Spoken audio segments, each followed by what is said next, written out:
So mga tol, matapos nga po maging ganap na 3 Division World Champion si Shakur Stevenson nang masungkit niya kahapon ang bakanting WBC Lightweight World Title kontra sa knockout artist na si Edwin De Los Santos na nauwi po sa boring na laban.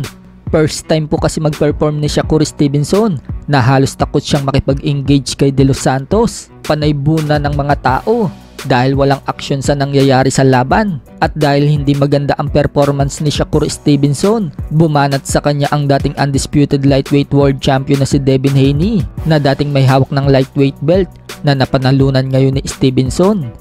Tinawag nga po ni Devin Haney na bum itong si Shakur at dapat lang daw na i-offer dito kay Shakur ay 10% lang. Kung matatandaan mga tol, inoperan nga po ni Devin Haney ng 25% itong si Shakur. Pero ngayon nakita ni Devin Haney ang performance ni Shakur, yung 25% na offer noon, hindi pala karapat dapat kay Shakur. Kaya napasabi itong si Devin Haney mga tol na pang 10% lang itong si Shakur Stevenson. Bumanat naman ang kinikilala ngayong face of boxing na si Gervonta Tank Davis sa post ni Devin Haney at sinabing ganyan din daw ang offer niya kay Haney. So kinain nga po ni Devin Haney ang sinabi niya dahil maging si Tank Davis nag-offer din pala kay Devin Haney ng 10%. So balik nga po tayo kay Stevenson. Sinabi nga po niya mga tol na wala daw siya sa kondisyon na lumaban dito kay Edwin De Los Santos. Pero hindi naman daw siya nag-i-excuse. May mga nagsasabi naman mga tol na nag-alarigundo daw itong si Shakur. Matapos daw kasi makatikim ng lakas ni De Los Santos, natakot na daw ito bumitaw ng kaliwa. Kung matatandaan, ganyan na ganyan din po ang nangyari kay Rigundo nang makalaban niya ang ating former 3 Division World Champion Janrel Casimero.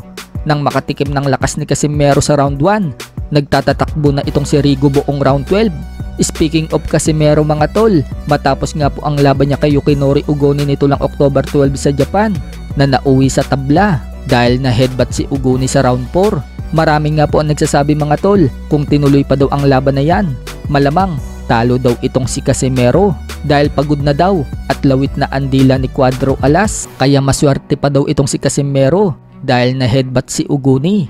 Pero mukhang baliktad nga po ang prediksyon ng mga boxing fans at mga boxing analysts na matatalo si Casimero kung itinuloy pa ang laban. Dahil mismong si Ugoni na ang nagsabi mga tol na talo daw dapat siya kay Casimero kung itinuloy pa ang laban. Sa YouTube channel nga po ng Valentine Hosokawa, binunyag ni Ugoni na miserable daw ang sinapit niya kay Casimero kung itinuloy pa umano ang laban. Maswerte pa daw siya dahil itinigil ang laban. Bago pa nga daw itigil ang laban sa round 4, nakaramdam na daw siya ng nginig sa katawan dahil daw yan sa una at pangalawang round na mga patama sa kanya ni Casimero at talagang napagod din daw siya sa dami ng binitawang niyang suntok. Hindi rin daw niya namalayan na napunta na siya sa lubid nang matamaan daw siya ni Casimero. Ingat na ingat daw siya sa counter ni Casimero sa muka. Kailangan pa daw niyang igalaw ang ulo niya para maiwasan ang suntok. Dagdag pa ni Ugoni mga tol, hirap din daw siyang patamaan si Casimero.